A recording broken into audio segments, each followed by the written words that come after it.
মেঘের চাদরে মোড়া হিমালয়ের বুকে লুকিয়ে থাকা এক স্বর্গের নাম তুঙ্গনাথ। পৃথিবীর সর্বোচ্চ শিব মন্দির, যেখানে প্রতিটি বাতাসে মিশে আছে এক অদ্ভুত পবিত্রতা, এক অলৌকিক শান্তি।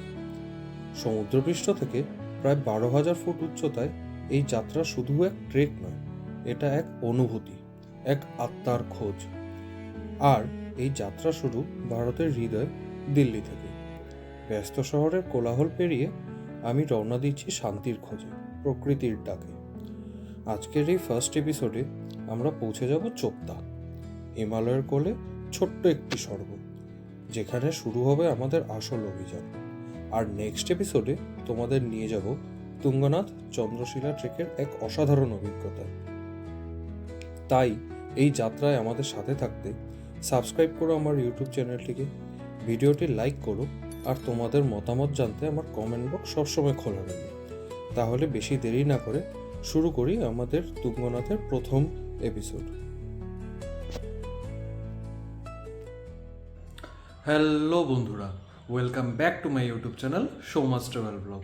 অ্যান্ড আজকে আমি ব্লগটা শুরু করছি দিল্লি থেকে, বিকজ আমি এটা শুরু করিনি কোনো স্টেশন থেকে, বিকজ এই ট্রিপটা বিশাল হাসেল বাসেলের মধ্যে দিয়ে প্ল্যান হয়ে গেছে। আমার অ্যাকচুয়ালি এই ট্রিপটা করার কথা ছিল এপ্রিল মাসে, বাট আমি একটা বিশাল ছুটি পেয়ে যাই, তাই জন্য আমি এটা কালকেই প্ল্যান করি। And today I am here in Delhi. So এই ট্রিপটা হতে চলেছে আমাদের বিশাল এক্সাইটিং, বিকজ অনেক দিন পরে আমি একটা ট্রেকিংয়ে যেতে চলেছি। সো আজকের জায়গাটা হচ্ছে তুঙ্গনাথ অ্যান্ড চন্দ্রশিলা। সো তোমরা আমাদের সাথে থাকো, দেখতে থাকো এরপরে আমরা কোথায় কি যাচ্ছি না যাচ্ছি।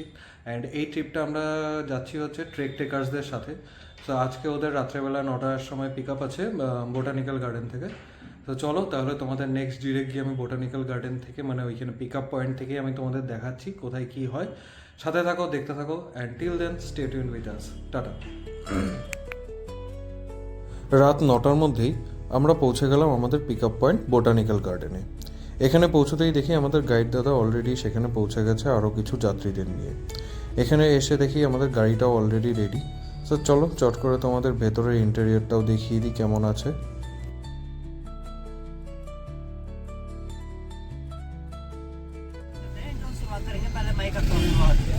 Hello everyone, my self Amit और मैं उत्तराखंड के पहाड़ों से हूँ। मेरे को घूमने का शौक है, बहुत ज़्यादा ट्रैवल करने का शौक है। तो मैं इसी फील्ड में आपका, ठीक है। बाकी आप लोग थोड़ा थोड़ा अपने बारे में बताओ, विंटर बताओ, किस फील्ड से आते हो, या फिर अपने बारे में बताओ कि आप कब से ट्रैवल करने में कैसे आए हो, ठीक है। थोड़ा थोड़ा इंटरेस्ट बनाएंगे भाई, पहले आप शुरुआत करो। এভাবেই সবার ইনস্ট্রাকশন শেষ হতেই শুরু হয়ে গেল গান আর নাচের আসর। হাসি মজা আরও পুরো এনার্জেটিক ভাইবসে কেটে যাচ্ছিল সময়। প্রায় ঘন্টাখানেকের মধ্যেই আমরা দাঁড়িয়ে পড়লাম ডিনারের জন্য একটা রোড সাইড রেস্টুরেন্টে। ডিনারটা যদিও প্যাকেজের মধ্যে ইনক্লুড ছিল না। তারপর ডিনার শেষ করে আবার রওনা দিলাম আমাদের গন্তব্যের দিকে। রাত বেড়ে যাওয়ার সাথে সাথে এক এক করে সবাই ঘুমিয়ে পড়লো বাসে। তারপর হঠাৎ ঘুম ভাঙল ঋষিকেশে পৌঁছে, গঙ্গার স্রোতের সেই অসাধারণ আওয়াজে।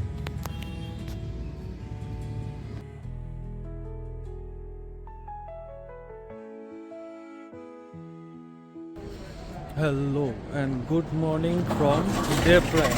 তো আমরা এতক্ষণ জার্নি করে এখানে এসে পৌঁছেছি দেবপ্রয়াগে। এখন 5:30 বাজে, ভোরবেলা। মনে হচ্ছে আমরাই সবার আগে পৌঁছে গেছি। বেশ ভালো লাগছে, এক্সাইটিং জার্নি। তোমরা দেখলেই কীভাবে আমরা পৌঁছেছি। এখন যা ঘুম টুম কিছুই হয়নি সারা রাত। চলো এখন আগে যাই, নিচে গিয়ে দেখি কী আছে, তোমাদেরকেও দেখাই, এনজয় করো। তারপরে ডিরেক্ট বাকিটা যেতে যেতে দেখা হবে। চলো টাটা।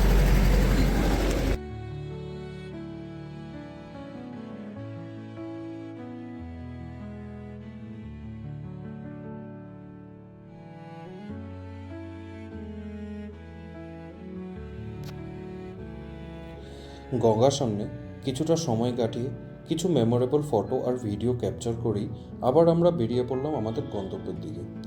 কিছুক্ষণ পর গাড়ি থামলো ব্রেকফাস্টের জন্য।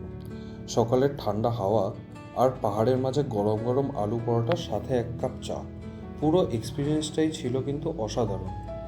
তার সাথে ছিল এমন একটা বেড টেকিং ভিউ যা না ক্যামেরাতে পুরোটা ধরা যায়, না কোথাও বোঝানো যায়। সেই সুন্দর মোমেন্টসগুলোর কিছু ক্লিপস তোমাদের জন্য ক্যাপচার করে নিয়েছি। সেগুলো দেখতে কিন্তু অবশ্যই আমার ইনস্টা আইডিটা কিন্তু ফলো করে নিও। এরপর আবার শুরু হলো আমাদের জার্নি। পাহাড়ের গা ঘেঁষে আঁকা বাঁকা রাস্তায় চলতে চলতে চোখের সামনে ধরা দিল একের পর এক মেসমেরাইজিং ভিউ।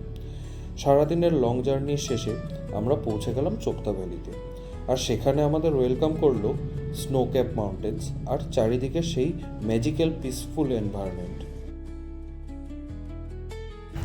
হ্যালো বন্ধুরা, and welcome to Chopta. So আজকে আমি শুরু করছি এটা চোপতা থেকে। তো এর আগের পুরো জার্নিটাই তোমরা দেখেছো, আমরা কিভাবে সকালবেলা ওখানে পৌঁছলাম, তারপরে ওখান থেকে ব্রেকফাস্ট করে এখন আমরা চোপতায় এসে পৌঁছেছি। এখন বাজে 12:30।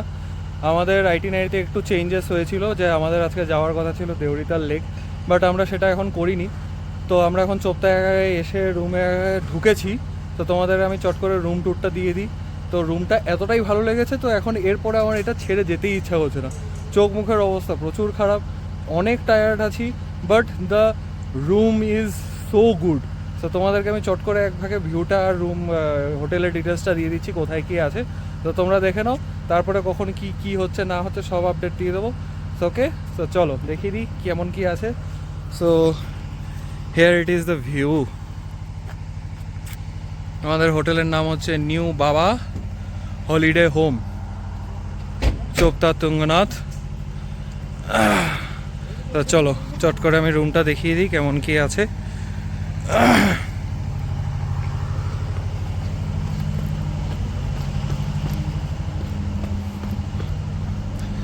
এখানে ঢুকলাম, ঢুকে এখানে একটা ওদের রিসেপশন এরিয়া, রিসেপশনে দিয়ে আমরা এদিকে গেলে পেয়ে যাবো হচ্ছে আমাদের রুম। ঠিক আছে, so here it is the view. আগে ভিউটা দেখে নিই। And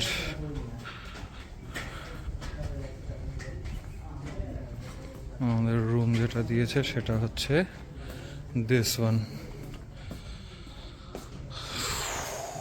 this is so good. ওয়াশরুমটাও দেখিয়ে দিই। ওয়াশরুমটা তো যেন ফুটবল খেলা যাবে। Main attraction this view. মনে হচ্ছে না এই ভিউটা ছেড়ে কোথাও যাই। তো চলো আগে গিয়ে জলদি ফ্রেশ ট্রেশ হয়ে নিই, তারপরে আমাদেরকে খেতে খেতে কথা বলছি কি হয়। এরপর 1 কাপ গরম চা দিয়েই লাঞ্চটা অর্ডার করে দিলাম। পাহাড়ি ঠান্ডার মধ্যে পেট ভরে লাঞ্চটা করে একটা জম্পেশ ঘুম। চোখ খুলতেই দেখি রাত প্রায় 8টা, আর আমাদের জন্য কমপ্লিমেন্টারি ডিনারও রেডি। ডিনারটা সেরেই সবাই মিলে বনফায়ারের কাছে বসে জমে গেল বিশাল আড্ডা। হাসির আওয়াজ আর ঠান্ডা হাওয়া মিলে পুরো মোমেন্টটা হয়ে উঠল আনফরগেটেবল। তবে এক্সাইটমেন্ট তো এখনও বাকিই ছিল, কারণ ভোর 2:30 নাগাদ আবার উঠতে হবে আমাদের ড্রিম টেক তুঙ্গনাথ চন্দ্রশিলার জন্য। তাই আজকের মতো এখানেই শেষ করছি। নেক্সট এপিসোডে তোমাদের নিয়ে যাব সাদা বরফে মোড়া world highest Shiva temple Tungnath এবং মেসমেরাইজিং চন্দ্রশিলার পিকের উপরে। ভিডিওটি যদি ভালো লেগে থাকে তাহলে লাইক, কমেন্ট আর সাবস্ক্রাইব করতে কিন্তু ভুলবে না। খুব তাড়াতাড়ি চলে আসছি নেক্সট এপিসোডে। Till then stay tuned with us.